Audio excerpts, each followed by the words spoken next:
Bien-aimés dans le Seigneur, je disais que nous allons entamer aujourd'hui la suite de la partie B sur le rapport qu'il y a entre le salut en Christ et le bateau Titanic.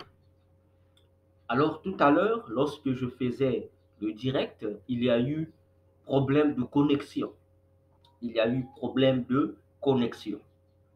Alors, avant que nous puissions entrer dans notre vif, vif du sujet, il y a un élément important que je dois souligner par rapport aux différentes questions qui m'ont été posées par les serviteurs, les servantes de Dieu et vous qui êtes mes abonnés sur YouTube, ainsi que ceux qui font partie de mon groupe WhatsApp.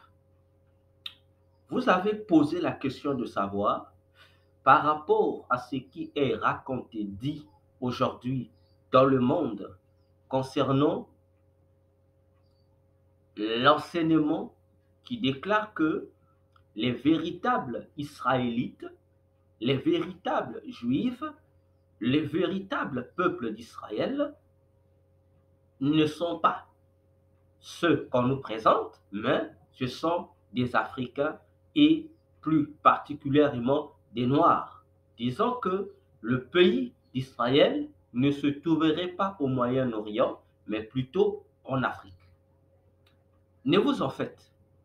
Je suis en train de préparer tout un enseignement pour vous répondre, pour vous aider à comprendre ce que dit réellement la parole de Dieu, la Bible que nous tenons, soutenue par l'histoire. Est-ce ceux qui disent que les véritables Israélites sont des Noirs, des Africains? Ont-ils raison ou ont-ils tort? Ne vous en faites pas. Un enseignement est en vue dans les jours qui suivent à propos. Je vais y répondre. Aussi, à propos de l'enseignement sur les 7 sceaux du livre de l'Apocalypse, dans Apocalypse 6, je suis également en train de préparer tout un enseignement à propos. Donc, ne vous en faites pas, vous aurez des éclaircissements nets à propos.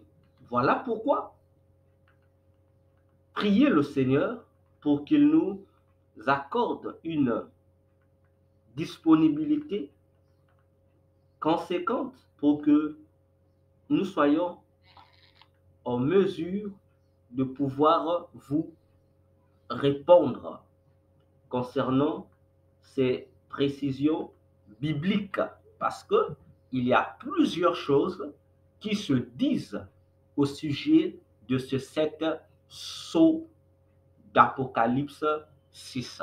Nous aurons le temps.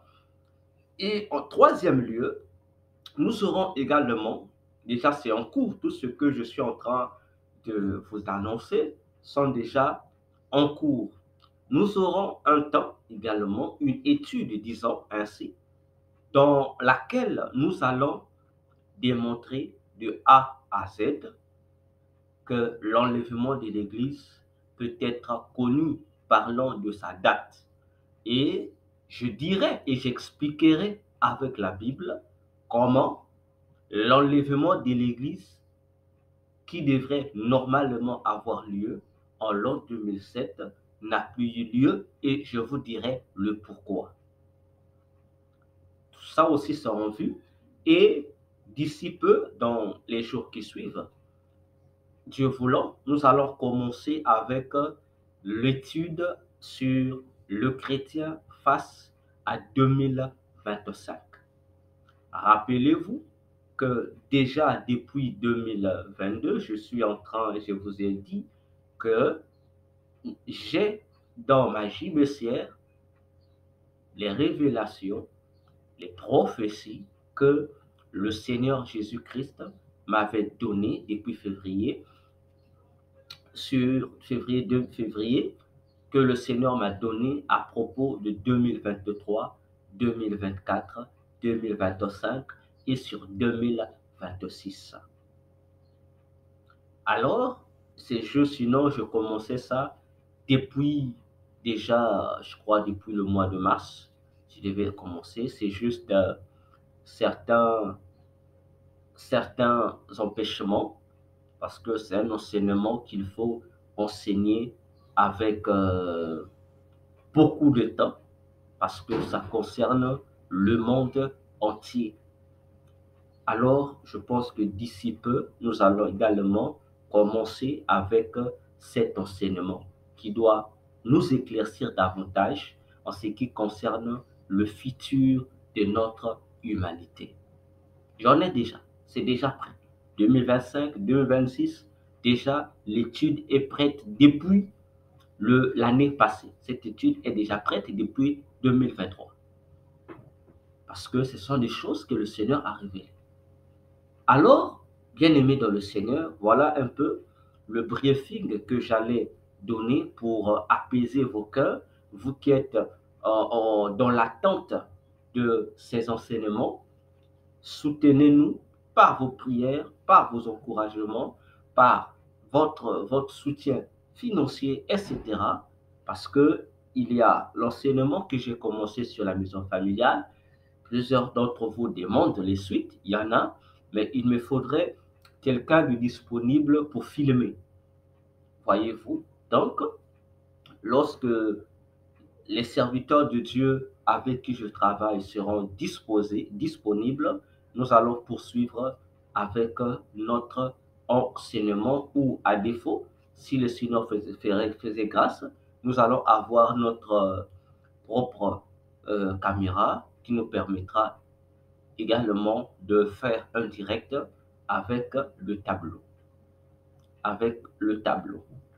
Et cela nous permettra de mieux comprendre la connaissance biblique.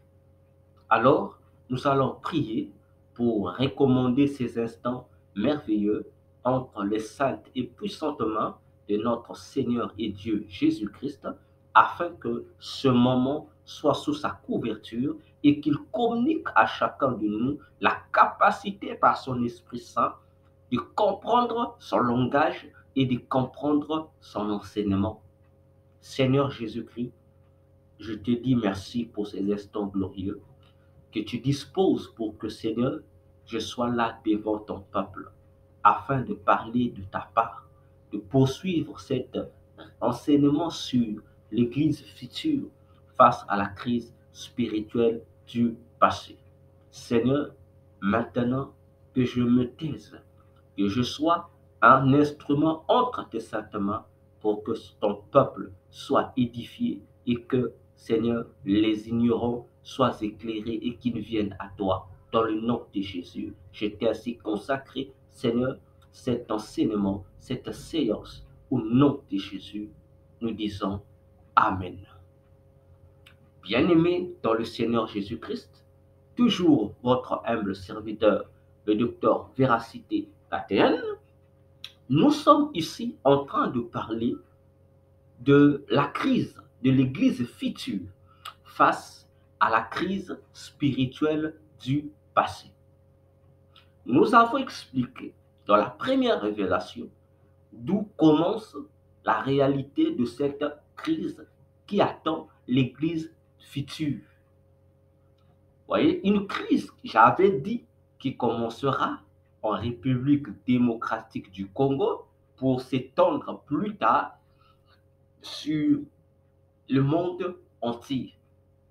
Ainsi, bien aimé, l'Église du futur, je ne cesse et je ne cesserai de le répéter, c'est cette Église-là de Jésus, c'est l'Église chrétienne qui verra l'année 2025. Donc, lorsque nous allons arriver en l'an 2025, le 1er janvier 2025, que tous les chrétiens du monde prennent conscience que Nous, l'Église de Jésus, venons d'entrer dans une nouvelle ère spirituelle.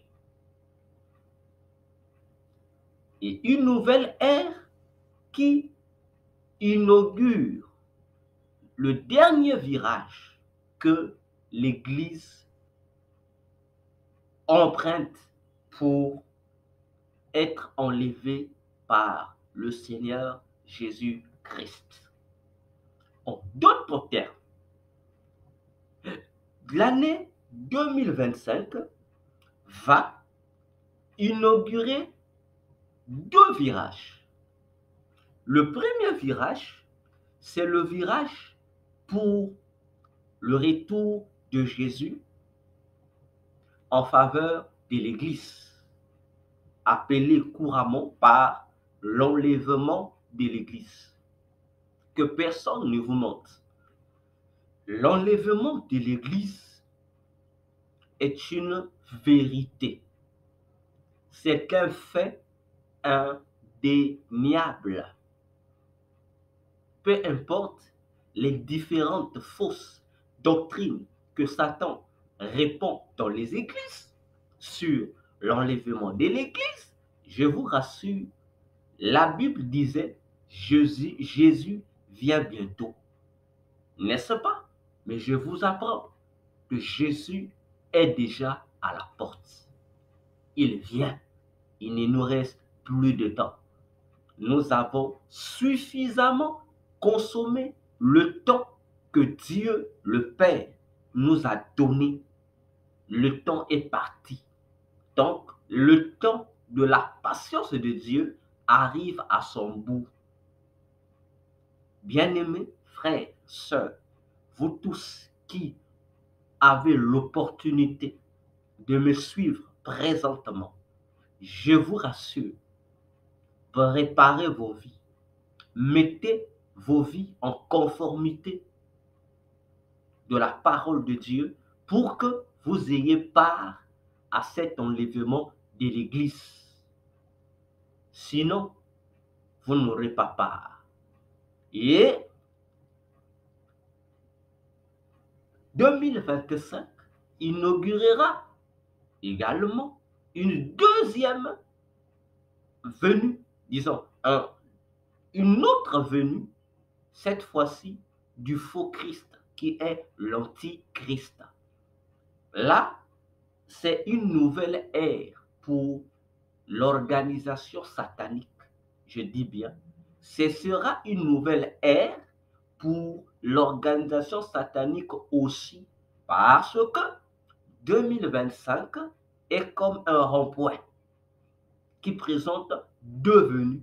D'une part, celle de Jésus-Christ pour enlever ces chrétiens de la terre, et d'autre part, celle du faux Messie, l'Antichrist, qui viendra instaurer le règne physique de Satan sur le monde entier. Alors, j'insiste pour dire, faites attention au message que Dieu, Jésus, m'a donné de vous communiquer à propos de la crise spirituelle du passé qui va refaire surface pour attaquer l'Église du futur. J'insiste sur ces choses. Depuis que j'ai commencé à parler, ceux qui sont sensibles ont déjà commencé à comprendre cette révélation sur l'Église face au Titanic. Je vous assure, le Seigneur ne ment point. Les Jeux olympiques ont confirmé cette révélation sur le Titanic. Alors, bien-aimés dans le Seigneur, ce n'est plus le temps d'être distrait. C'est le temps pour chacun de nous rapprocher de tous nos cœurs de Jésus, de laisser qu'il puisse gérer nos vies comme il se doit, pour la gloire de son nom. Que chacun de nous, je le répète et j'insiste, prenne garde à la manière dont il conduit sa vie, parce que Jésus revient. Je dis, il est déjà à la porte. Alors, bien-aimés, rentrons dans notre révélation.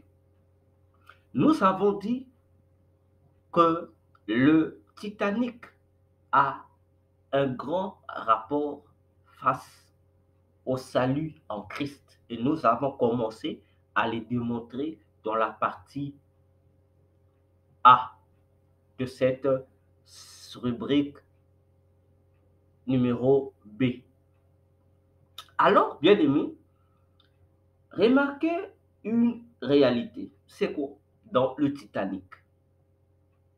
Je rappelle encore, le Seigneur Jésus m'a dit que dans cette révélation que j'ai reçue en date du 8 juin 2024, dans la nuit dans un songe, que le bateau Titanic était tout un message de Satan contre son Église, contre son peuple.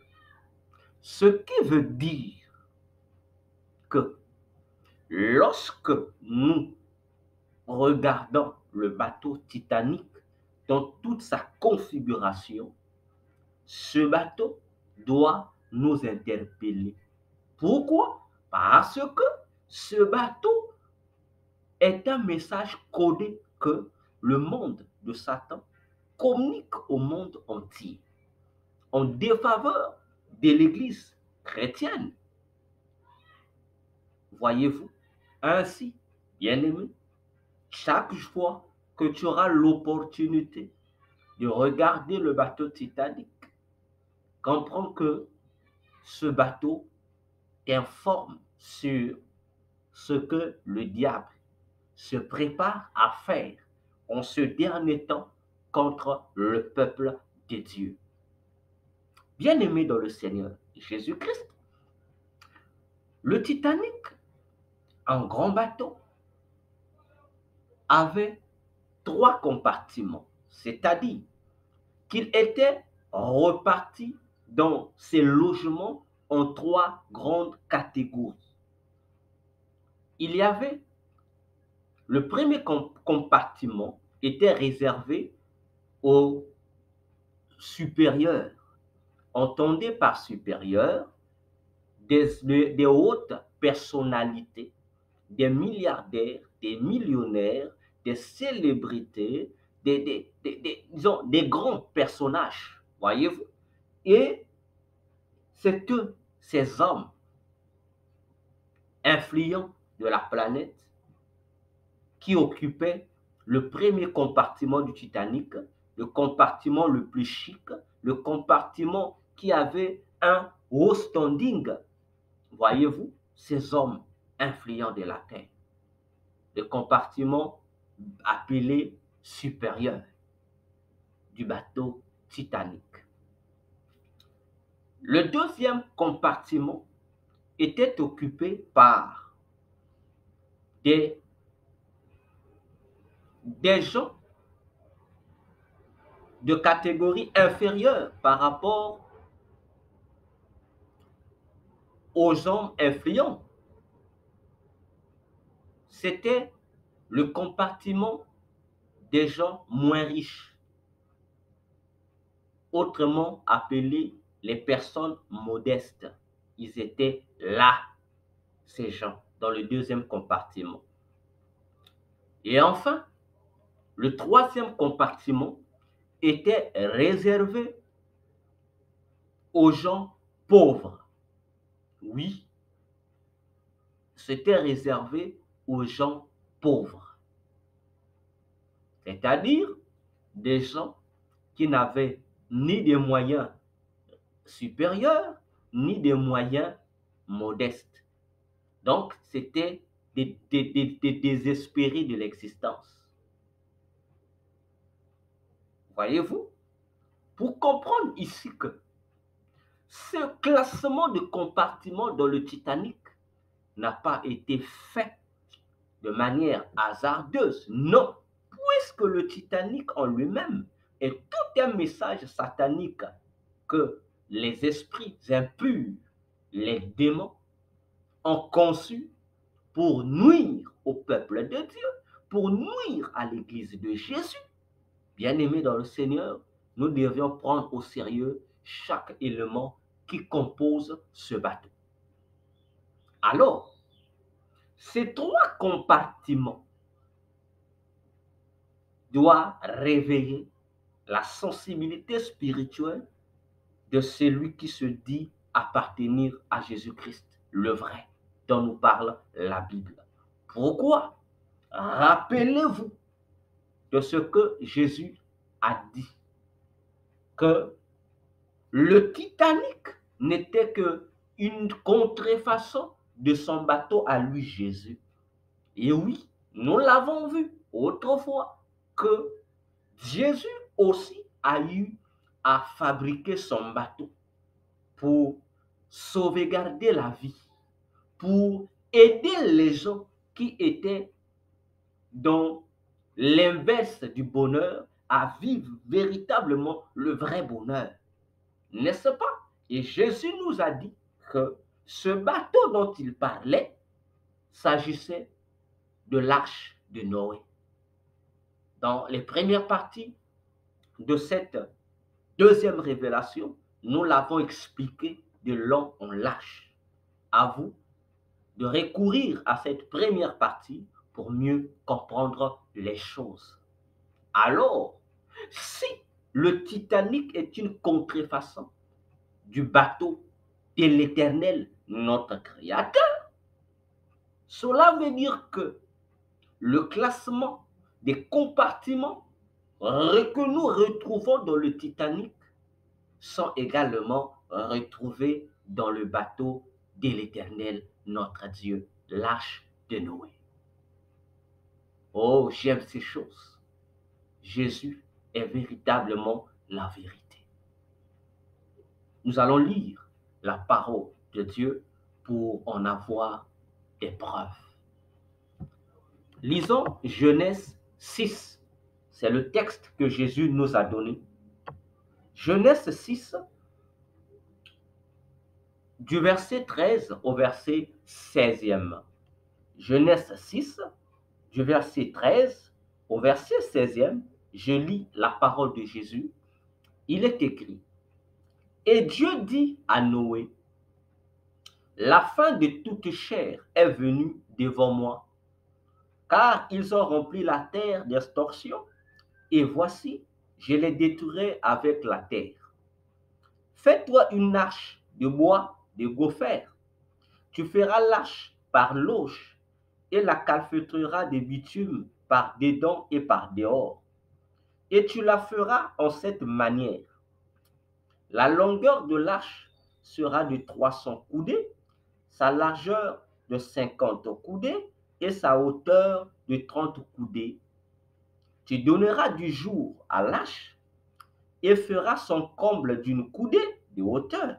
Et tu mettras la porte de l'arche à son côté et tu la feras avec un bas, un second et un troisième étage. Je reprends le verset 16, cette partie.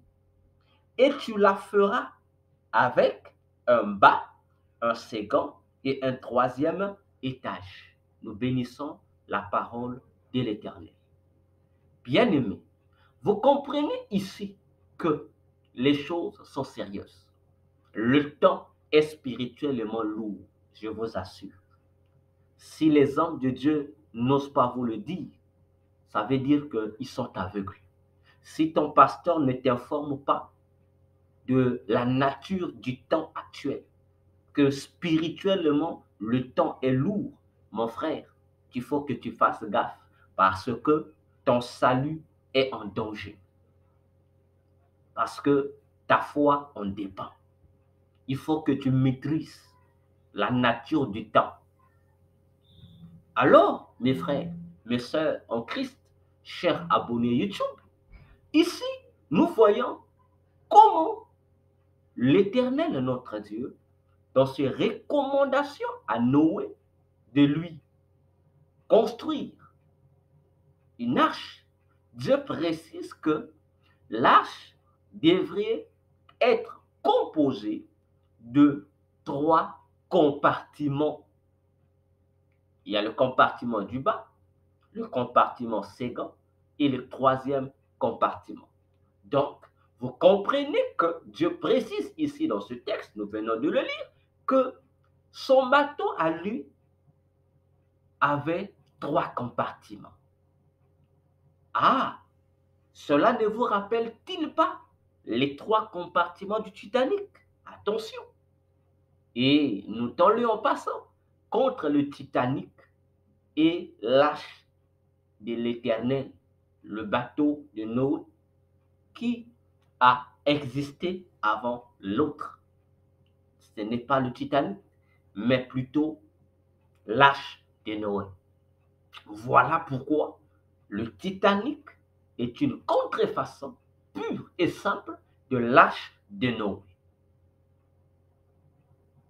Bien-aimés, j'espère que vous comprenez exactement ces choses si importantes, si merveilleuses pour notre salut commun en Jésus-Christ, notre seul et véritable Créateur et Dieu.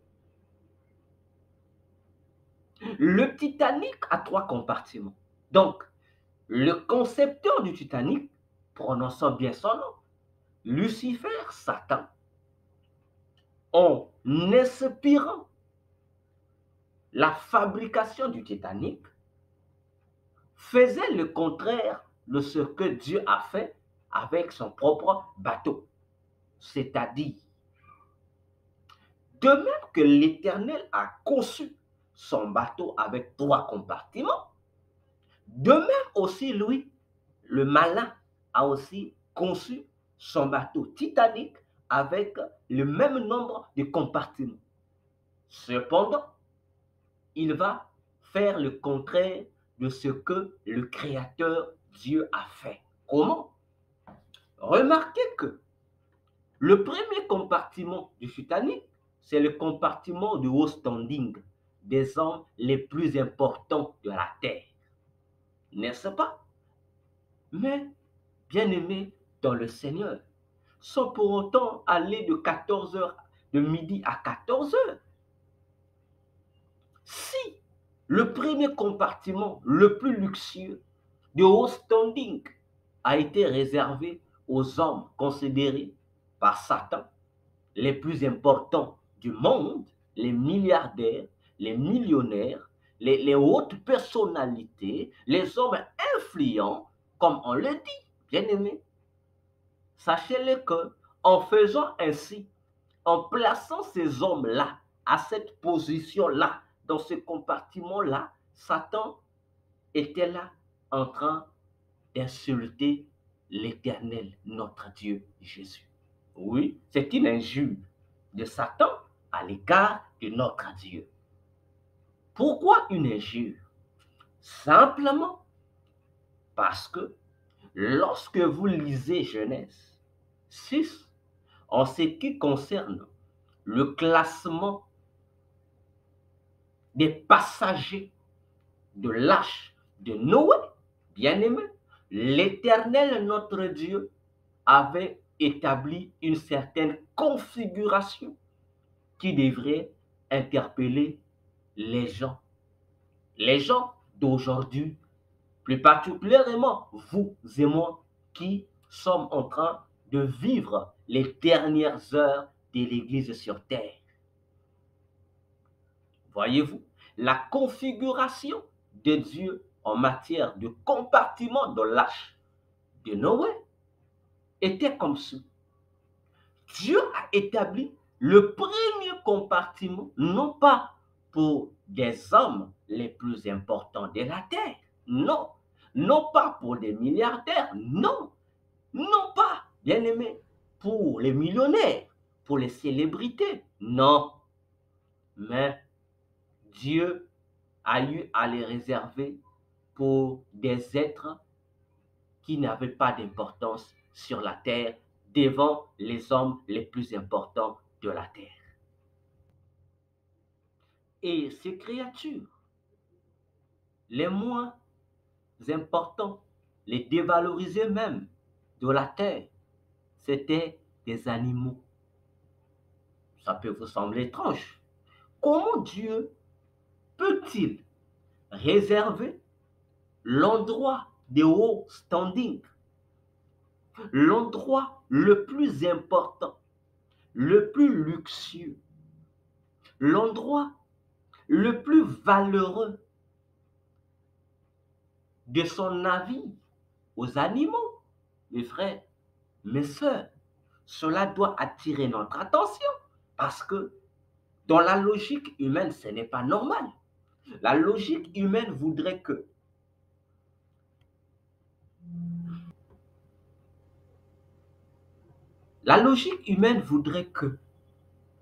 bien-aimés dans le Seigneur, que cette place soit donnée aux hommes, aux humains. Étant donné que les humains étaient là, mais Dieu a fait l'inverse de la logique humaine. Dieu a réservé cet endroit de haut standing aux animaux, c'est-à-dire aux êtres qui n'ont pas de conscience, mais qui n'ont que de l'instinct. Pourquoi? Vous comprendrez que ce que Satan a fait, c'est une injure face à notre Dieu. Comment? Simplement parce que Satan imite Dieu, mais tout en se moquant de Dieu, il défend ce que Dieu fait. Voyez-vous, qu'est-ce qui se passe? L'Éternel choisit les animaux et les établit à la place la plus importante de son navire. Pourquoi? Eh bien, remarquez ceci. Dieu avait construit cette arche. C'était pour les hommes.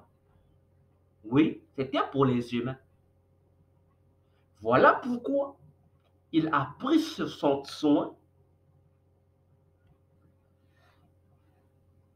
Il a pris son soin de disposer Noé, de donner à Noé un message très important pour le bénéfice des humains. Il a destiné Noé d'aller les voir pour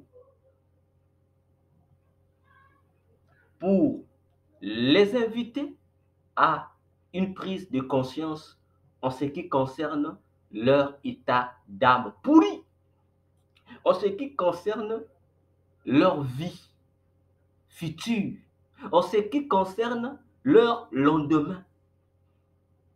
Frère, mais ces humains à qui était destiné ce message important, ce message aussi capital que leur propre existence, ont rejeté ce message. Ils l'ont carrément rejeté. Ils ont dit non à Noé. Ils ont dit à Dieu d'aller se faire foutre. Autrement dit, ils ont préféré tourner le dos à cet appel à la repentance que Dieu leur a fait pour se plaire à la vie qu'ils étaient en train de mener, pour se focaliser, bien aimé, à leur propre projet d'avenir. Oh, que c'est pitié, je vous assure, et ça fait mal. Et je me demande souvent si vous qui nous suivez, frère, lorsque vous lisez la Bible, quelle émotion avez-vous? La lisez-vous, cette Bible, comme un roman, ou vous la lisez en tant qu'un code de la vie pour votre lendemain? Bien-aimé, c'est triste de voir que les contemporains de Noé ne prêtaient pas attention à cette insistance de Dieu sur leur propre salut. Dieu a attendu. Dieu n'a pas envoyé Noé une fois, un jour, non. Dieu a attendu pendant plusieurs jours. Frère, c'est le signe de la patience de l'Éternel.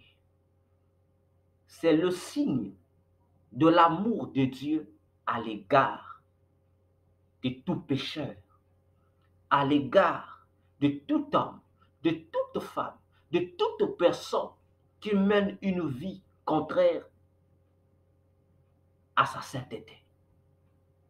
Bien-aimé, mais pourquoi les contemporains de Noé ont-ils refusé ce message de salut de l'Éternel, leur Créateur? Pourtant, eh bien, c'est parce que pour ces hommes, ce que Noé disait pour les mettre en garde, pour les prévenir, bien-aimés, était de la folie.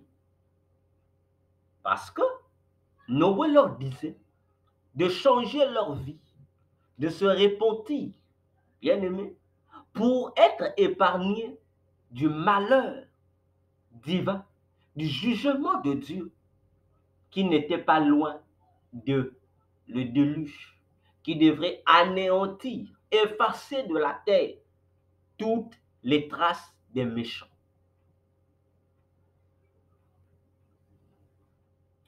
Parce que pour ces hommes, c'était incroyable d'accepter le message de Noé. Et humainement parlant, ils n'avaient pas tort. Pourquoi? Parce qu'à leur époque, les données météorologiques, les informations scientifiques sur l'état du climat, sur l'état de la météo, ne permettaient pas à une telle pluie averse de s'abattre sur la terre. Je vous assure, les contemporains de Noé n'avaient pas tort. Je dis bien humainement parlant. Si nous rentrons dans la logique humaine, ils n'avaient pas tort. Parce que toi, Noé, tu viens nous parler, d'un jugement à venir. Une pluie qui doit balayer tout sur son passage, anéantissant les hommes, tous les habitants de la terre. Alors que lorsque eux, ils regardaient l'atmosphère, ils regardaient la météo, il n'y avait aucune probabilité de la tombée d'une telle catastrophe naturelle. Bien-aimé, ils ont regardé, ils ont dit à Noé, tu es un malade, tu es un fou. N'est-ce pas les mêmes insultes qu'aujourd'hui les serviteurs de Dieu, les servantes de Dieu qui parcourent le monde, qui insistent à prêcher l'évangile, à inviter vous et moi, bien-aimés, à la repentance en Christ. N'est-ce pas, bien-aimés, les mêmes calomnies dont nous sommes victimes lorsque nous prêchons sur ces choses? Combien de gens ne nous traitent-ils pas de fous?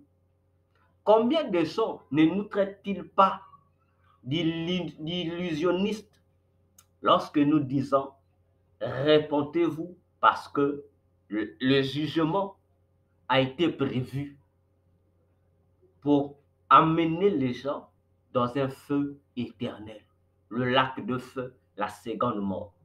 Combien de gens ne se moquent-ils pas de nous lorsque nous disons ces choses? Combien de gens aujourd'hui, bien-aimés, ne nous persécutent-ils pas parce qu'on leur dit réponds-toi, donne ta vie à Jésus pour être épargné de l'enfer? On se moque de nous. C'est le premier élément que vous devez noter. Parce que pour les hommes, nos contemporains, un tel lieu n'existe pas et ne peut pas exister. Pour les uns, parce que Dieu est amour, donc il ne peut pas permettre aux gens d'aller souffrir d'éternité en éternité dans un tel tourment de feu. Pour d'autres, que ce n'est qu'une fabrication pure et simple de la Bible pour faire peur aux gens. Voilà, parmi tant d'autres, des théories qui sont émises simplement pour nous dire que nous n'avons rien à faire, que nous sommes des fauteurs de troubles. On nous qualifie de tout. Alors que, frère, tout comme Noé disait la vérité à ses contemporains, nous aussi, nous vous disons la vérité. Si tu sais que ta vie n'est pas conforme à la parole de Dieu, à la Bible, frère, c'est le temps qui t'est donné. Je t'assure, c'est le temps qui t'est donné pour donner ta vie à Jésus. Je t'assure, c'est le temps. Pendant que tu m'écoutes, c'est le temps. Je suis comme ton Noé. Et toi, tu es comme le contemporain de Noé. Je t'invite à donner ta vie à Jésus, à renoncer à tout péché que tu pratiques toi, à quitter le paganisme pour embrasser Jésus, à abandonner, bien-aimé, l'occultisme, la magie, la sorcellerie, le fétichisme, les sectes, les fraternités occultes, les soi-disant écoles mystiques, frère, dans lesquelles vous êtes pour venir à Jésus.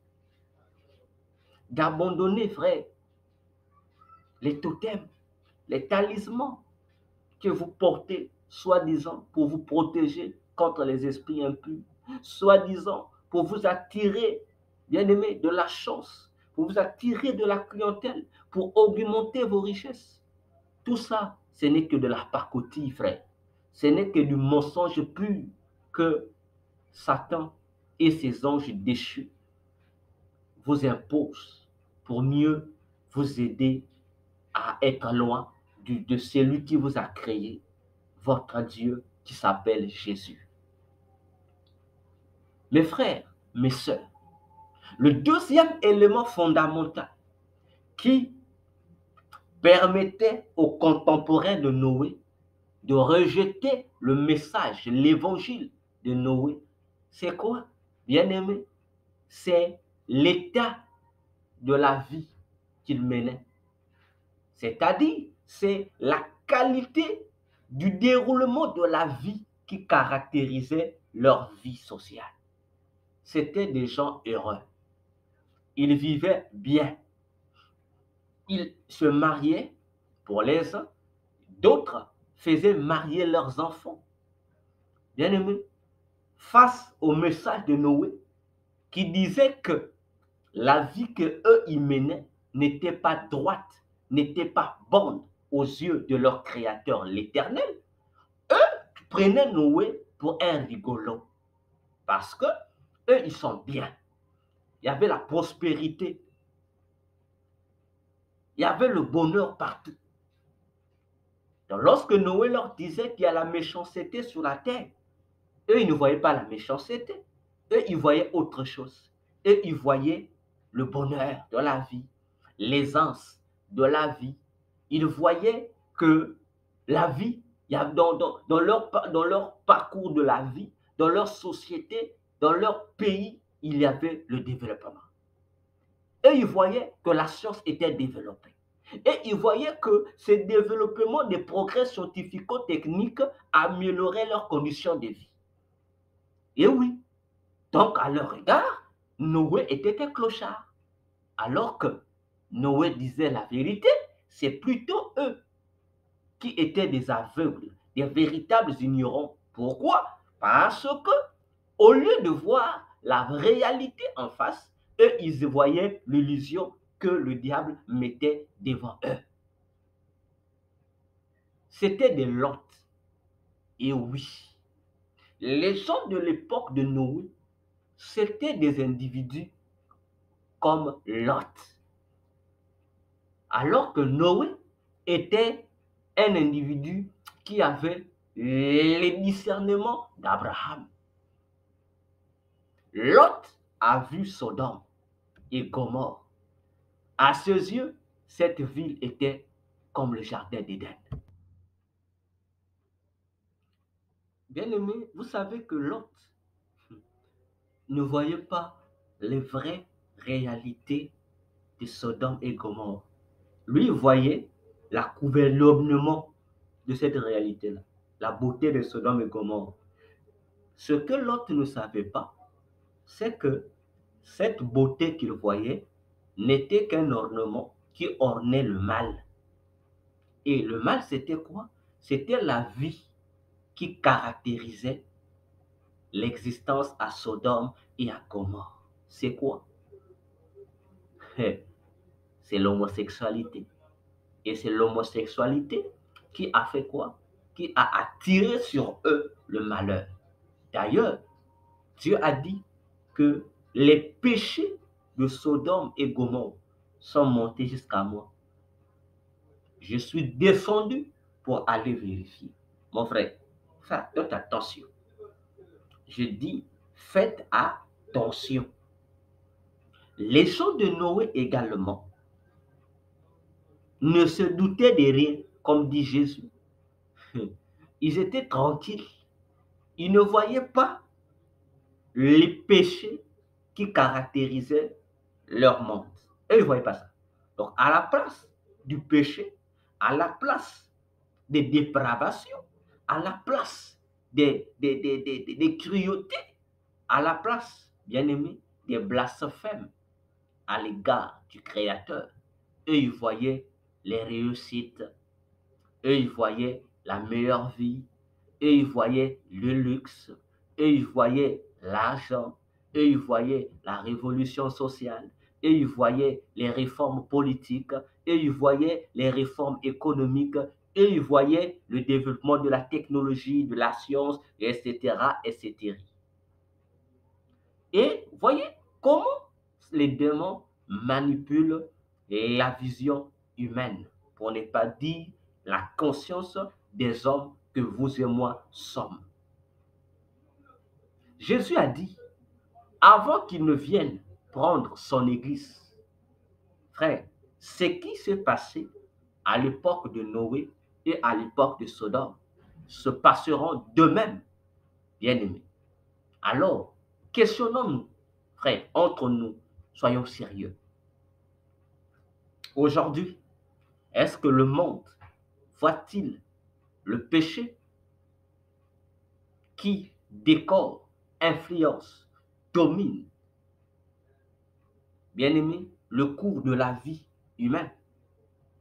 Non. À la place, qu'est-ce que nous voyons? N'est-ce pas les réformes à tous les niveaux? N'est-ce pas le développement? N'est-ce pas, bien aimé, des progrès que nous acclamons? N'est-ce pas? Aujourd'hui, n'est-ce pas ces progrès que nous acclamons aujourd'hui?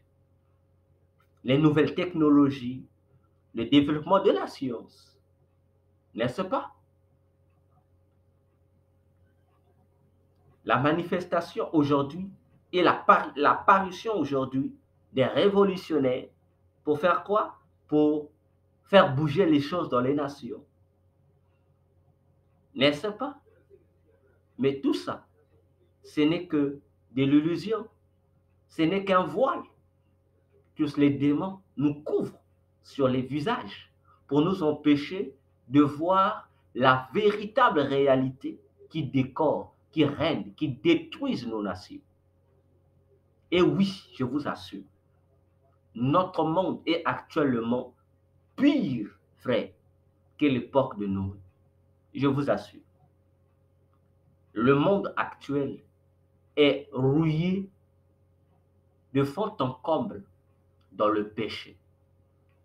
De même, à l'époque de Lot, je dis, faudrait que je vienne voir de mes propres yeux.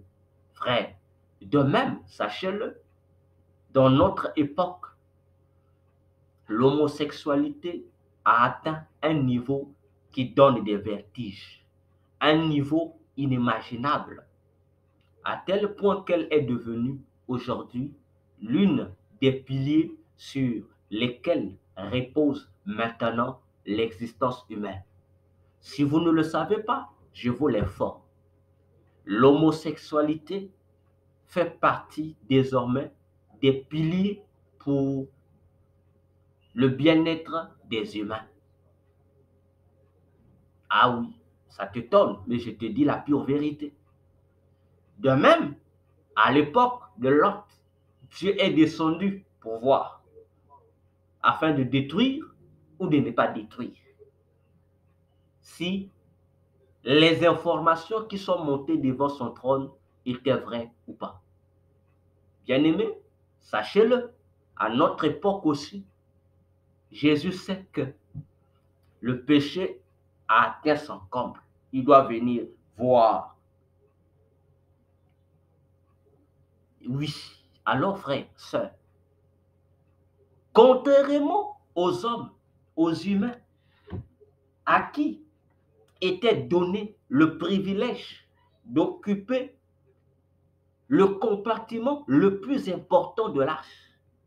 Bien-aimés, les animaux, eux qui n'étaient pas destinés, eux qui n'avaient pas le privilège de recevoir le message du salut, ils ont été sensibles aux prédications de Noé. Oui, lui, Noé, le prédicateur de la justice. Ils ont prêté attention aux déclarations de Noé. Ils ont prêté attention à ce que disait Noé. Ils ont, bien aimés, donné de leur temps à analyser, à discerner les propos de Noé, les avertissements de Noé. Oh, frère, attention, un animal qui n'a pas de conscience, mais a pris le soin, une prise de conscience pour suivre les instructions de Noé, alors que les humains, les conscients de l'époque de Noé, n'ont pas fait cette prise de conscience. Alors, les animaux ont sacrifié leur confort pour aller se retrouver dans l'arche. Les animaux ont sacrifié leur nid. Ils ont sacrifié leur abondance. Ils ont sacrifié leur temps. Ils ont sacrifié leurs familles. Ils ont sacrifié leurs amis. Ils ont sacrifié leurs relations. Ils ont sacrifié leurs avantages, bien-aimés, pour sauver leur vie du déluge à venir. Ils se sont retrouvés dans l'arche. Mais les humains ont fait le contraire des animaux. Ils ont refusé de perdre tous leurs avantages pour gagner l'arche. Non. Ils ont refusé, bien aimé, d'abandonner leurs amis, leurs relations pour gagner l'arche. Mais les animaux, des créatures de basse importance, les créatures qui n'ont aucun sens à nos yeux, bien aimés, ils se sont retrouvés dans l'arche, répondant à l'appel de leur Créateur. Voilà Dieu, voyant, bien aimé, cet intérêt que les animaux lui ont manifesté. Dieu a décidé, dit non, les animaux méritent cette place de qualité. Les animaux méritent cette place supérieure. Il les méritait, il l'a mérité. Et Dieu le leur a donné. Pour dire à l'humanité que moi, l'Éternel, je donne les places qu'il faut à ceux qui sont dignes. Et devant les humains, les animaux se sont trouvés dignes aux yeux de l'Éternel, notre Dieu, notre Créateur. Alors, mes frères, dans le Titanic, Satan a fait l'inverse. Il dit à Dieu, si pour toi, les hommes dignes à occuper les places importantes dans ton royaume, ce sont ceux-là qui répondent oui à ton appel. Ce sont ceux-là, les dévalorisés de la société, les méprisés de la société. Mais chez moi, le diable, les hommes de valeur, ce sont ceux-là qui se préoccupent non pas de ta voix, non pas de ton évangile, Jésus, non pas de ton enseignement, non pas de tes instructions, mais de mes commandements. Ce sont eux qui sont élevés. Ce sont eux qui méritent des places importantes. Et voilà, bien aimé, le contraste entre la vision du Créateur et celle du faux créateur qui est le diable. Et voilà comment, bien aimé, les hautes personnalités de nos pays, nations, villes et villages, les célébrités, les stars, comme on a l'habitude de le dire, les hommes influents, les autorités politiques, bien aimé, se retrouvent aujourd'hui sous le pouvoir du péché. À cause de quoi? Des honneurs vaniteux. À cause de quoi? Des hautes fonctions qu'ils occupent. À cause de quoi? Des milliards qu'ils ont, des millions qu'ils ont. Bien aimés, à cause de leur statut, de leur haut rang, ils tournent le dos à Dieu. Regardons dans la société. Combien sont ces hommes influents de la société qui sont chrétiens? Je ne parle pas de chrétiens des noms. Je parle de chrétiens authentiques selon la Bible. Combien? Comparez vous-même. Vous verrez que la plupart des gens hautement élevés en dignité dans le monde, je dis la plupart, sont des agents de Satan. La plupart des célébrités sont dans quel camp? Ils sont dans le camp des démons. Ce sont des agents des démons. Donc, eux préfèrent échanger leur bonheur, leur salut contre la perdition éternelle, aux côtés de Satan, plutôt que de venir à Jésus. Mes frères, je vous dis, faites attention. Et aujourd'hui, même dans les églises chrétiennes, je vous assure, quels sont les gens aujourd'hui qui sont en train de détruire le christianisme à l'intérieur? N'est-ce pas ces serviteurs et servantes de Dieu qui sont élevés en dignité dans les églises? N'est-ce pas eux, bien-aimés, aujourd'hui, qui deviennent des objets de gros scandales dans les églises? Des scandales que nous ne retrouvons même pas chez les païens. N'est-ce pas, c'est les serviteurs de Dieu, on retrouve désormais ce genre de paganisme, bien-aimés, n'est-ce pas? N'est-ce pas aujourd'hui les serviteurs de Dieu, les servantes de Dieu, qui deviennent eux-mêmes des ennemis de la parole de Jésus, les ennemis de la Bible, n'est-ce pas eux, pour vous enseigner des choses qu'il ne faut pas enseigner? N'est-ce pas eux aujourd'hui qui vous disent, oh bien-aimé, que Jésus n'est pas Dieu, c'est un simple homme? Ça fait mal. Je vous assure, ça fait mal. Ça fait mal d'entendre Charles Talingano le déclarer de sa propre bouche que Jésus n'a jamais été Dieu. C'était un homme. Que Dieu ne se fatigue pas, je suis fatigué. Que Dieu, frère. Mais attendez, vous savez, avant que cette publication devienne virale, juste 3 jours avant que cette publication ne devienne virale, il y a un serviteur de Dieu qui est venu me rencontrer, l'enseignant Toxique, qui m'a dit, m'a posé la question à propos de quoi? Il m'a dit, docteur, voici, le pasteur Marcelo a invité dans son église Charles Talingano. Il dit, qu'est-ce que tu en penses? Je lui ai dit, serviteur de l'Éternel, enseignant de la parole, si Charles Talingano aujourd'hui accepte les invitations de l'église La Compassion, comprend qu'il est rentré dans l'égarement, comprend qu'il s'est égaré. Et je lui ai dit, il est témoin, que dans les jours qui suivent, tu écouteras des dégâts qu'il va commencer à dire dans ses enseignements. Et tu me donneras raison. Et voilà, bien aimé, 3 jours après, et c'est le beau qui sort. Talingano qui dit que Jésus n'a jamais été Dieu.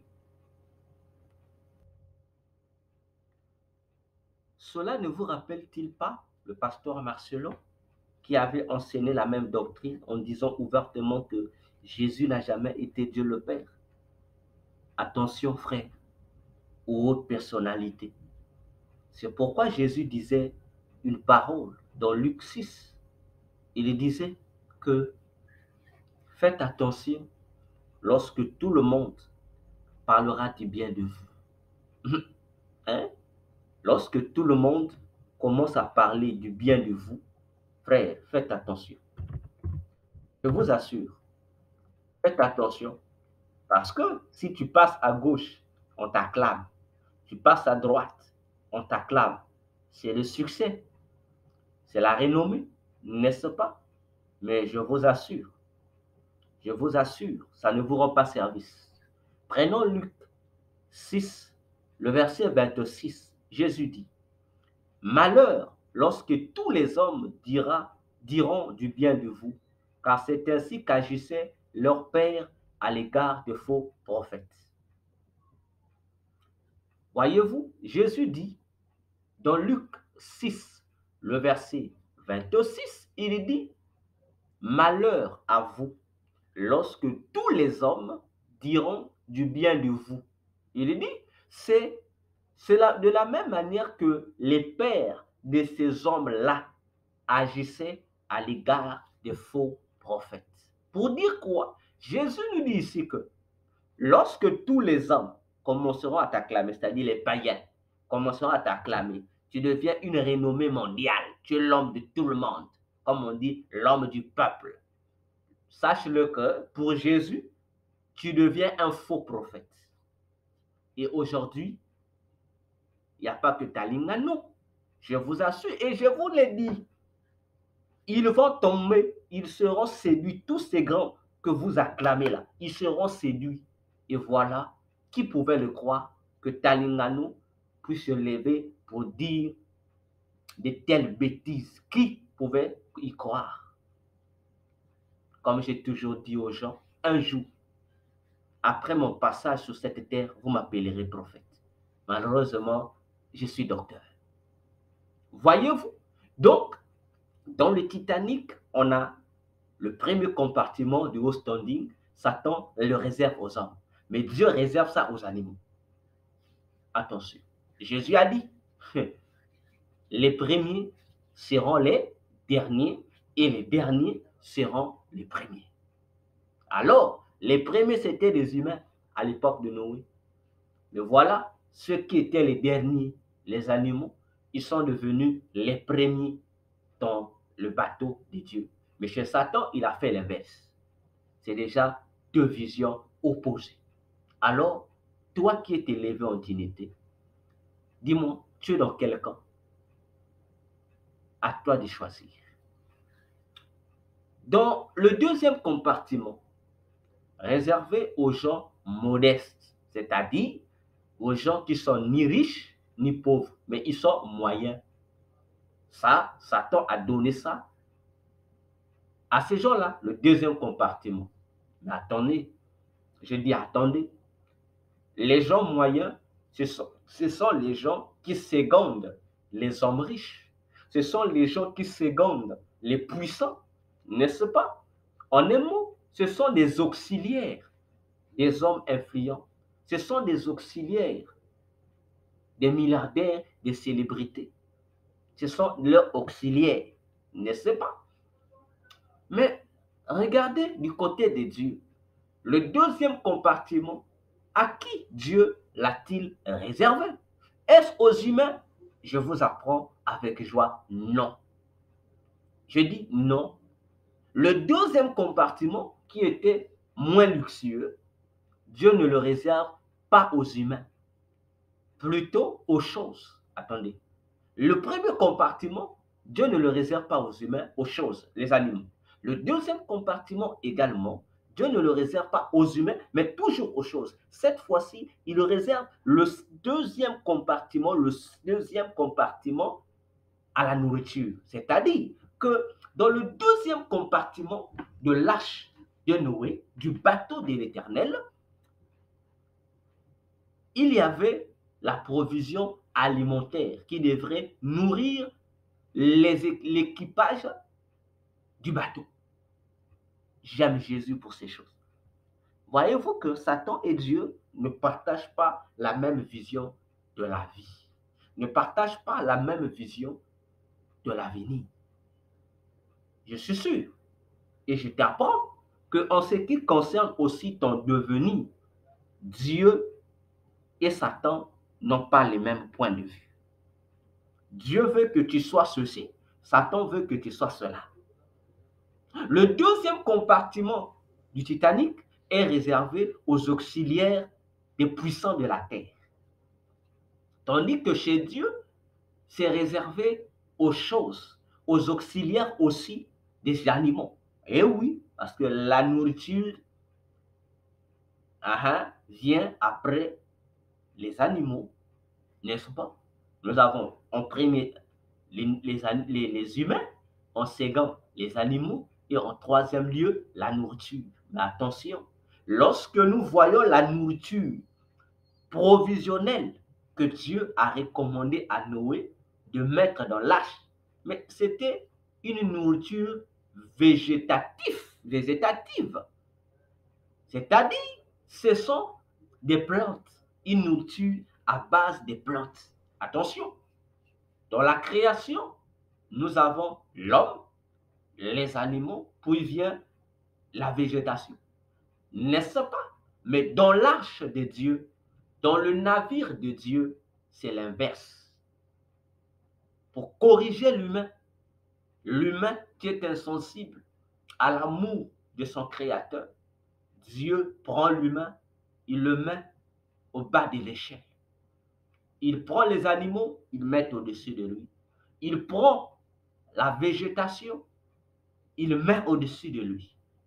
Ah, mais Satan fait l'inverse. Il est têtu, il continue à corriger, à chercher à corriger Dieu. Mais alors qu'il oublie qu'on ne peut pas corriger Dieu. Et les humains qui épousent aussi sa vision suivent la bêtise des démons. Parce qu'eux aussi, ils croient qu'en occupant le poste des êtres moyens, comme on dit, des moitiés influents de la terre, qu'ils sont en train de corriger Dieu. Mais c'est une grave erreur, mon frère.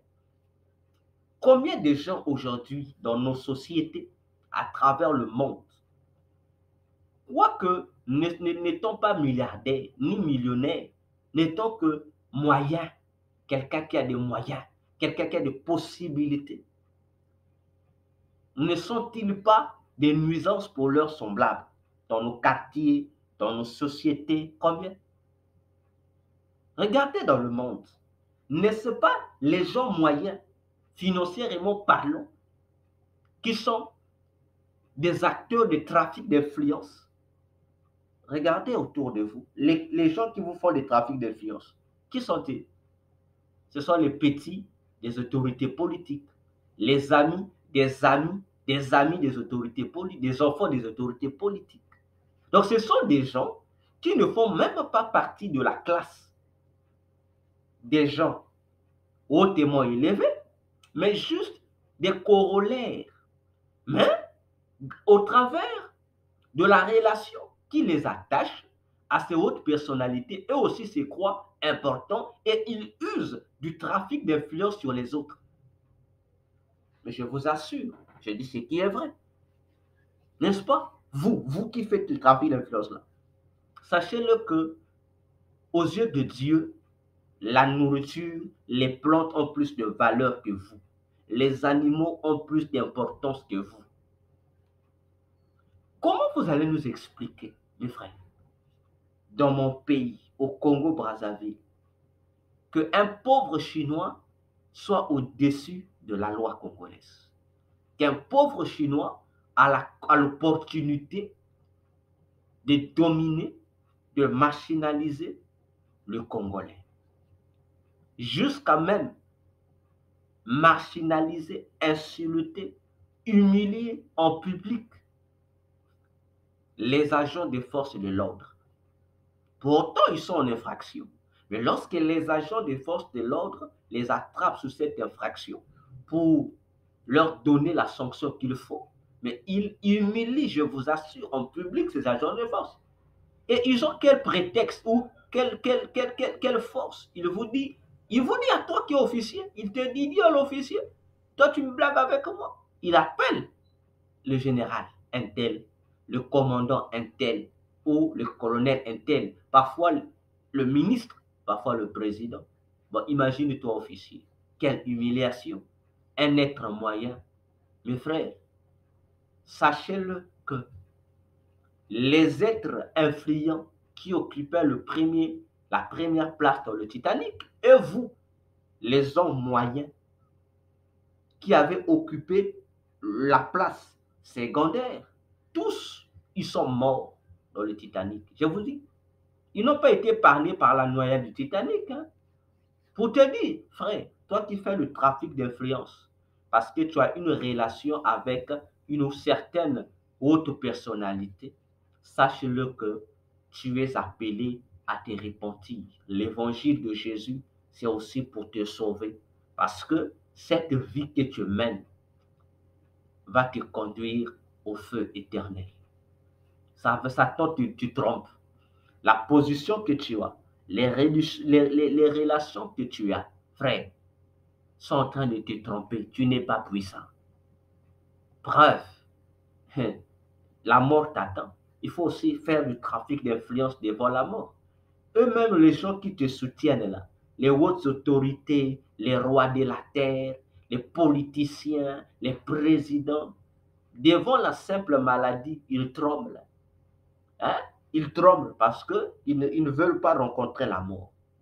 Mais toi, frère, toi qui te dis, non, je suis le petit d'eux, non, je suis le fils d'eux, je suis le cousin d'eux, je t'apprends que tous ces titres que tu as, toutes les relations que tu as avec les dignitaires de ce monde, ne vont pas t'empêcher d'aller en enfer. Au contraire, ça va même t'aider. Ça sera des chariots, ça sera des punais qui vont même t'aider à entrer rapidement en enfer pour l'éternité. Alors, frère, aujourd'hui, pendant que tu écoutes ma voix, répentons-nous, frère. Jésus revient bientôt.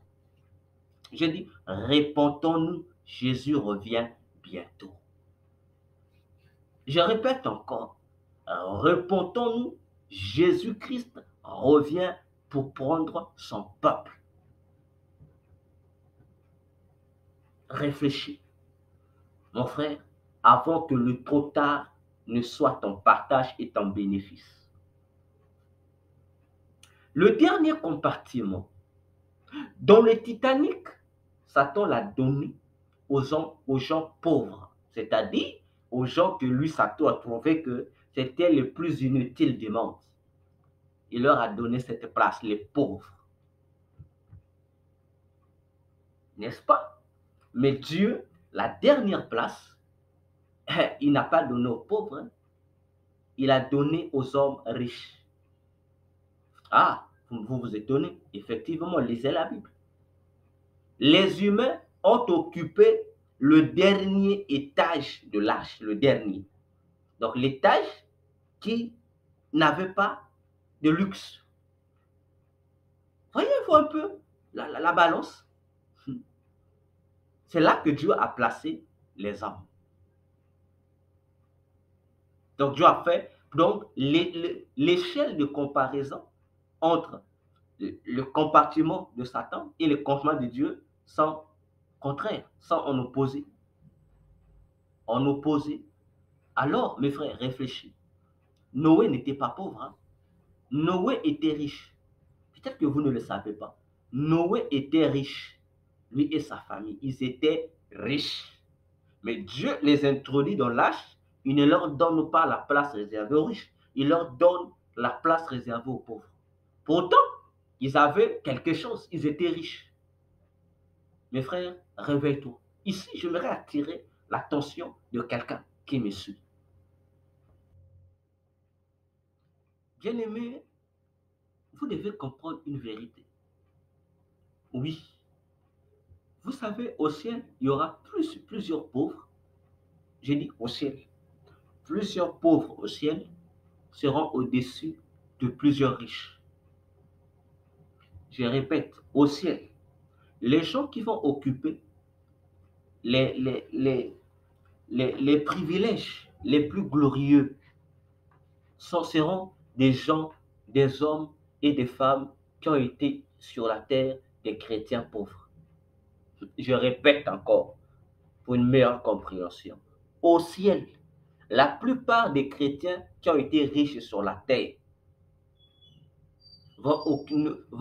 seront en dessous de la plupart des chrétiens qui ont été des pauvres sur la terre. C'est un principe. C'est un principe qui est comme ça. Parce que, frère, imaginez-vous, un homme comme Noé, riche, il se retrouve à un poste inférieur, très inférieur. La végétation et les animaux se retrouvent au-dessus de lui.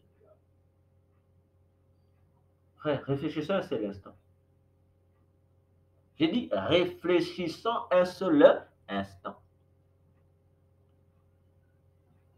Toi qui m'écoutes, tu dois réfléchir à ton salut. Chez le diable, la personne qui n'avait rien entre les mains, c'est celle-là qui est plus importante. C'est celle-là qui est moins importante. Donc, il est inutile aux yeux du diable. Mais aux yeux de Dieu, c'est l'inverse. Et oui, je vous assure, aux yeux de Dieu, toi qui n'as rien entre les mains, toi qui es dévalorisé, Dieu te trouve utile. Malheureusement, dans la société, les pauvres se dévalorisent très vite eux-mêmes. Parce que, face aux riches, ils se sont dépourvus, ils se sont les plus misérables, ils se sont les plus malheureux. Mais alors que le pauvre oublie une chose fondamentale que je voudrais que, frères, tous, que nous ne puissions pas oublier, que, quoique étant pauvre, tu as quelque chose d'extraordinaire que le riche n'a pas. Oui, mon frère, oui, ma soeur. Toi, le pauvre, toi qui te dis le dernier des hommes de la terre, toi qui te dis être la plus misérable des personnes dans ce monde-là, frère, je t'informe, tu as quelque chose de spécial que l'homme le plus riche de ton pays n'a pas. Et c'est cette chose spéciale que tu as qui attire l'attention de Dieu sur toi et qui pousse Dieu à faire de toi un instrument pour le ciel. Et oui, je vous l'assure. Parce que toi qui es pauvre, tu es entre les mains de ton Créateur, Jésus, un objet de valeur pour confondre les hommes qui se disent être aussi des valeurs. Donc, mon frère, fais attention. Ce n'est pas parce que tu es pauvre que tu dois accepter que les gens te minimisent. Je suis désolé. Non, ne te minimise pas. Être pauvre, ce n'est pas un péché. Être le péché, c'est être mal. Être paresseux, c'est le péché. Mais être pauvre, ce n'est pas un péché.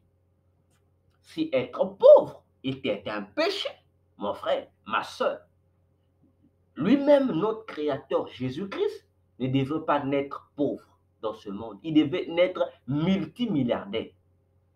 Que Satan ne te trompe pas.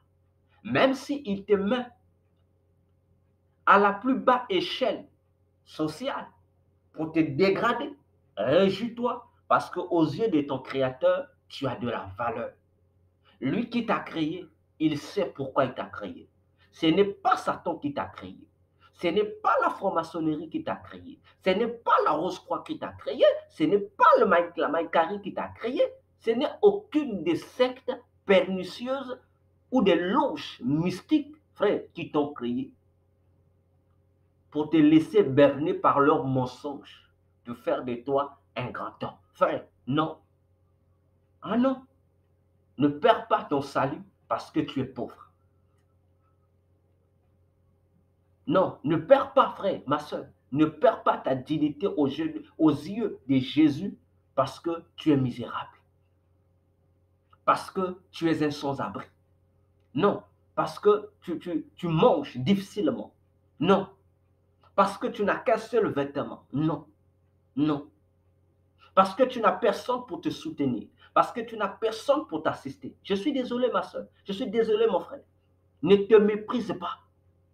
Tu as de la valeur devant Jésus qui t'aime. Tu as de la valeur devant ce Créateur qui t'a créé à son image et à ta ressemblance, et à sa ressemblance. Tu n'es pas rien. Tu es quelque chose aux yeux de Dieu. Si tu étais rien, Jésus n'allait pas te mettre dans la liste des gens qui doivent être sauvés en son nom, des gens qui doivent hériter son ciel, des gens qui doivent recevoir l'évangile pour être sauvés de cette génération perverse. Non, tu as de la valeur. Réjouis-toi parce que ce n'est pas le diable ni ses démons qui t'ont créé, mais c'est ton Jésus qui t'a créé, ton Créateur, l'unique et le véritable. Oui, mon frère, réjouissons-nous parce que, quoique pauvres, nous avons en nous quelque chose que le milliardaire n'a pas. Ah oui, ça, j'en suis fier. J'en suis fier parce que je ne fléchirai jamais mes genoux devant un milliardaire. Mais le milliardaire fléchit ses genoux devant moi pour que je lui impose mes mains, pour que je prie pour lui. Ah oui, ah oui. Mmh, mmh. Je t'assure, mon frère, tu as de la valeur. Joseph était pauvre, mais il avait de la valeur aux yeux de Dieu. Mais regarde comment même Pharaon s'est incliné devant Joseph. Tous les hauts dignitaires de l'Égypte se sont inclinés devant Joseph. Mais qu'est-ce qui a fait qu'ils puissent s'incliner devant Joseph? Qu'est-ce qui a fait que leur titre puisse s'incliner devant Joseph? C'est parce que Joseph avait en lui quelque chose de Dieu que Dieu lui avait donné comme un don. Il avait l'intelligence, la sagesse qu'aucune autre personne n'avait en Égypte. Ni les divinités égyptiennes n'avaient pas ça. Frère, tu as de la valeur. Laisse que le monde puisse traiter les chrétiens de pauvres. Laisse que le monde puisse insulter le christianisme, comme ils ont l'habitude de dire que le christianisme est une religion des pauvres. Ah oui, je vous assure. Mais ce qu'eux, ils oublient, c'est que le christianisme n'est pas une religion des pauvres. C'est au contraire une religion des gens qui sont extrêmement riches, plus que l'homme le plus riche du monde, plus que tous les milliardaires de la terre. Voilà, bien aimé, la, la, la différence des visions entre notre Créateur et celui qui veut usurper sa place, le diable, avec le Titanic. Je voudrais dire, pour conclure, pour dire à tous, riches, modestes et pauvres, le salut ne dépend pas de ton statut social. Le péché non plus ne dépend pas de ton statut social. Le péché ne choisit pas qui il va influencer et ne pas influencer. Le salut de Jésus aussi ne choisit pas qui il va sauver, qui ne va pas sauver. Le péché touche toutes les couches sociales, sans distinction de race, sans distinction de nationalité, sans distinction même de couleur de peau. Le salut aussi ne fait pas de différence entre les hommes. Ah oui, peut-être que tu ne le savais pas. Le salut de Jésus ne regarde pas la couleur que tu as, que tu sois noir, que tu sois blanc, que tu sois jaune, que tu sois rouge. Frère, le salut, c'est pour tout celui-là qui a été créé à l'image et à la ressemblance de son Créateur Jésus. Que le diable ne nous embrouille pas avec les doctrines des démons. Frère, cherche pendant que tu respires encore. Pendant que tu as la capacité d'aller chercher Jésus, va chercher Jésus. Cherche-le. Tu n'es pas obligé d'aller dans une église pour le chercher forcément. Non, l'église viendra après. Le problème de chercher Jésus est un problème d'intérieur. C'est un problème de ton cœur. C'est un problème d'entrer dans la plus profonde, dans la profondeur la plus profonde de ton cœur pour te repentir. Dire à Jésus, me voici devant toi. Je viens te demander pardon pour tous les maux que j'ai faits, pour toutes les offenses que j'ai faites, pour tous mes péchés. Aujourd'hui, je réalise que je suis un pécheur et que je n'ai pas de vie sans toi. Maintenant, je veux que tu me sauves. Je veux être sauvé par toi. Maintenant, sauve-moi. Sauve-moi, entre dans ma vie. Viens t'installer, sois mon Seigneur, mon Sauveur, mon Dieu, pour l'éternité. Mon frère, fais cette prière de tout ton cœur et Jésus entrera dans ta vie. Jésus trouvera une place dans ta vie. Il reprendra le contrôle de ta vie parce qu'il t'avait créé pour que tu sois à son service. Il t'avait créé pour que tu lui serves lui seul. Il ne t'avait pas créé pour que tu serves les démons. Non. Il ne t'avait pas créé pour que tu serves les génies de ta famille. Non. Il t'avait créé pour que tu sois son adorateur à lui seul. Point barre. Mon frère, faites attention. Le salut de ton âme a de la valeur aux yeux de Jésus. Jésus revient. Dans quel état viendra-t-il te trouver, mon frère? Toi qui continues encore à vivre dans le péché, toi qui continues encore à dire que ce péché-là, tu n'arrives pas à laisser. Mon frère, il faut le laisser. Jésus, lorsqu'il reviendra, frère, il ne va pas avoir pitié de toi, tu vas rester. Parce que le fait que tu sois toujours incapable d'abandonner le péché qui te colonise depuis longtemps, frère, démontre aux yeux de Jésus que tu es indigne d'aller dans son royaume. Donc tu vas rester. Oui, je répète, vous les chrétiens, tous les chrétiens qui sont encore dans ces péchés mignons, vous n'allez pas monter avec Jésus lors de l'enlèvement de l'Église. Vous allez rester. Vous les chrétiens qui suivez les pasteurs à cause de leur renommée, à cause de la notoriété qu'ils ont sur la terre, frère, vous allez rater l'enlèvement. Parce que ce n'est pas la notoriété d'un pasteur donné qui te donne accès au ciel. Non. Ce qui te donne accès au ciel, c'est une foi qui répond aux critères de la doctrine de Jésus-Christ. Et oui, la renommée de ton pasteur, la renommée de votre église, sa grandeur, comme il est dit aujourd'hui, les méga églises, frère, ne vont pas t'amener au ciel. Au contraire, ces méga églises, ces hommes de Dieu renommés vont t'amener en enfer, vont faire que tu ne sois pas éligible à l'enlèvement de Jésus. Tu puisses rester sur la terre avec eux. Parce que eux se sont déjà égarés. Jésus ne nous a pas envoyés sur la terre pour avoir des méga églises. Ça, c'est une doctrine démoniaque. Nous allons parler. Savez-vous, frère, lorsque je parlais autrefois en disant que la plupart des représentants de Satan dans nos pays sont des pasteurs, des hommes d'église. Les gens ont crié au scandale. Docteur, tu abuses. Comment tu peux dire ça, frère? Je dis des choses que je maîtrise. Hein? Comme je dis aux gens, lorsque je parle, je dis des choses que je maîtrise. Et je le répète encore. La plupart des représentants légaux de Satan dans nos pays sont des hommes d'église, des pasteurs en particulier. Ça vous échoque, mais je dis la vérité. Je disais autrefois, le représentant légal de Satan en République démocratique du Congo est un pasteur. Les gens m'ont insulté. Hein?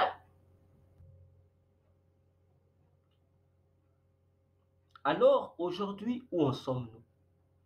Vous écoutez, non? Ceux qui sont dans cette plateforme qui gère les églises en RDC. Vous écoutez, non? On vous le dit aujourd'hui, non? Mais ceux qui ont été dans le groupe, les têtes et le noyau, aujourd'hui, ils se sont divisés. Ils sont divisés, vous écoutez, non? On vous l'explique ouvertement. Et moi, lorsque je l'ai dit, vous ne m'avez pas cru. Aujourd'hui encore, je dis, le représentant de Satan, hein, l'un des représentants de Satan au Congo-Brazzaville est un homme de Dieu. Il est apôtre de ministère. Il a une église, mais c'est un occultiste. C'est lui qui est même devenu le pasteur qui consacre des évêques au nom de l'État dans les églises. Parce que c'est devenu une mouvance. Partout dans le monde, l'État, en connivence avec des organismes religieux, sont en train d'établir les gens des évêques en leur donnant des vêtements de l'évêché qui sont rien d'autre que les tenues que portent les évêques catholiques. J'ai dit au Congo-Brazzaville, c'est lui qui fait ça, c'est un apôtre. Son église s'appelle Maranatha au Congo-Brazzaville. Et le siège de son église est à Pointe-Noire. Ça se trouve à Mawata. Ceux qui connaissent le quartier Mawata. Son église s'appelle Maranatha. C'est un apôtre. Voyez-vous, c'est un apôtre. Je n'ai pas honte, je vous le dis. Ceux qui connaissent Maranatha, tapez sur Internet, église Maranatha. C'est un apôtre. Son église, le siège de son église est à Pointe-Noire et dans le quartier Mawata.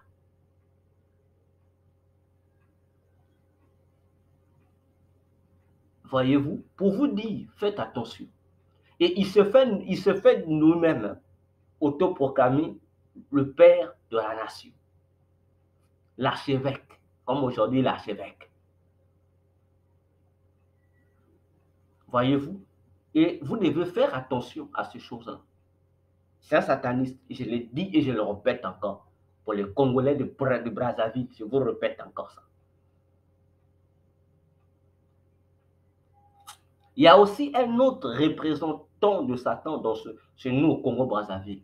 Et celui-ci a aussi des églises répandues sur la terre. Ce sont deux pasteurs jumeaux. Vous les connaissez. Ils sont plus influents au Congo-Brazzaville et en France. Les pasteurs qui gèrent l'église satanique qu'on appelle ICC. L'église qu'on appelle ICC. Je vous assure, ces pasteurs qui appartiennent à ces églises-là, les visionnaires ou les fondateurs, ce sont les représentants de Satan. Je n'ai pas peur, je le dis. Parce que lorsqu'on dit ces choses, les gens se disent qu'est-ce qu'on raconte. Mais vous ne voulez pas qu'on vous dise la vérité. Alors que ce sont des gars qui vous égarent. Vous croyez que ces personnes sont avec Dieu. Mais or, ce sont des mercenaires de l'ennemi qui ont pour mission de vous empêcher d'aller au ciel. Et vous ne voulez pas écouter. On va parler combien de fois ici? Mon frère, c'est le salut de ton âme dont il s'agit, hein? Ma soeur. C'est ton âme qui est en jeu. Ce n'est pas moi. Moi, je vous dis la vérité. À Pointe-Noire ici et à Brazzaville, dans mon pays, République du Congo-Brazzaville, quelles sont les personnes aujourd'hui qui sont devenues les agents recruteurs des hommes d'église dans la franc-maçonnerie et dans la Rose-Bois? Lesquels? N'est-ce pas des hommes de Dieu? Ah, mon frère, mais arrêtons de nous voiler les yeux. Ce sont les mêmes hommes de Dieu que vos pasteurs invitent dans leurs églises, que vos pasteurs vous demandent de vénérer, d'honorer. Les mêmes hommes de Dieu. Mais ce sont des recruteurs pour le compte de la franc-maçonnerie, des hommes d'église qui viennent recruter les hommes d'église, qui les amènent là-bas. Mais vous ne voulez pas qu'on dise ces choses, alors que tu crois aller prier dans une église de Dieu. Or, au fond, tu n'es que dans une bicoque de Satan, sans te rendre compte. Donc, tu adores Satan, mais sans te rendre compte, tu crois que tu es dans une vraie église. Frère, tu ne vas pas aller en enlèvement. Vous tous qui êtes dans des églises vendues à Satan, dans des églises dirigées par des serviteurs de Satan, vous êtes déjà des moutons que Satan a déjà liés, a mis les cordes au cou, qui ne peuvent pas monter lorsque Jésus reviendra prendre son église. C'est à vous de voir. Le salut est individuel et Dieu l'a mis au choix, comme il a dit comme disait plutôt l'apôtre Paul. Il dit, je n'ai point honte de l'évangile de Jésus-Christ, parce que c'est la puissance de Dieu pour le salut de quiconque croit. C'est au choix. Si tu ne m'écoutes pas, ça veut dire que tu préfères tourner le dos au navire de Dieu, qui est l'Église aujourd'hui, pour t'embarquer dans le Titanic, qui est aujourd'hui le navire des démons pour conduire les gens à un mauvais port, qui est le feu éternel. Mon frère, c'est à toi de choisir. Le pauvre serviteur que moi, le docteur Vérasté, je suis, je t'annonce le salut de Jésus qui doit sauver ton âme. Pour te dire, peut-être après ces instants, Jésus reviendra. Alors, dans quel état d'âme viendra-t-il te trouver, mon frère, ma soeur, homme de Dieu, servante de Dieu, dans quel état d'âme? Dans quel état d'âme? Jésus a dit, lorsque le Fils de l'homme viendra, trouvera-t-il de la foi sur la terre? Mes frères, mes sœurs, dans le Seigneur, chers abonnés YouTube, il est temps que nous changeons notre façon de méditer la parole de Dieu. Arrêtons un peu de nous amuser avec la lecture de la Bible. Parce que je me demande toujours, et encore, est-ce que lorsque tu te mets à lire, à méditer les versets bibliques, frère, quelle importance, quelle émotion, vibration, frère, accordes-tu à cette lecture de la Bible? Ou peut-être que tu lis ça parce que c'est un passe-temps. Mon frère, ce n'est pas un passe-temps. Je dis, ce n'est pas un passe-temps. Ce qui a été écrit, Paul dit dans Romains 15, le verset 4, a été écrit pour notre instruction. Mais pourquoi notre instruction? Une instruction pour nous dire, comme disait Noé, venez rentrer dans l'arche parce que le déluge va bientôt anéantir l'humanité. De même aussi, Jésus l'a dit, un jour vient où lui, Jésus, viendra juger les vivants et les morts. Ceux qui auront vécu selon sa doctrine iront au ciel. Mais ceux-là qui auront tourné le dos à cette doctrine iront au feu éternel. Oh mon frère, je ne désire pas que tu ailles en enfer. Dieu aussi au ciel ne désire pas que tu ailles en enfer. C'est pourquoi aujourd'hui, il te donne l'opportunité, comme il a dit dans Hébreux chapitre 3, Hébreux chapitre 4, où il est précisé, le Saint-Esprit dit, aujourd'hui, si vous écoutez la voix de Jésus, n'endurcissez pas vos cœurs. Répentez-vous plutôt et donnez vos vies à Jésus. Abandonnez le péché. Sortez dans les églises qui ne vous amèneront pas au ciel. Cherchez Jésus. Si vous le cherchez, il se révélera à vous et vous le verrez. Voilà, bien-aimés, ce que j'avais à partager avec vous. Nous allons nous retrouver dans la suite de cette émission. Partagez cet enseignement, méditez encore, réécoutez. Si vous avez des questions, écrivez-moi sur mon WhatsApp ou sur les commentaires YouTube ou sur mon adresse email que vous trouverez dans la description de ces vidéos et priez pour nous. Nous sommes menacés, c'est vrai, mais je n'ai pas peur parce que j'ai dit la vérité et je dirai toujours la vérité. Jésus m'a pris entre les mains de Satan et je ne craindrai pas ce que Satan pourra me faire subir. Je n'ai pas peur de ça. Alors, je vous dis à bientôt. Si Jésus ne revient pas aujourd'hui, nous allons nous retrouver dans notre prochaine séance. Likez la vidéo, likez-la massivement et que Jésus-Christ se révèle encore à vous avant que le trop tard ne soit. Que Dieu vous fasse du bien. Je vous dis au revoir.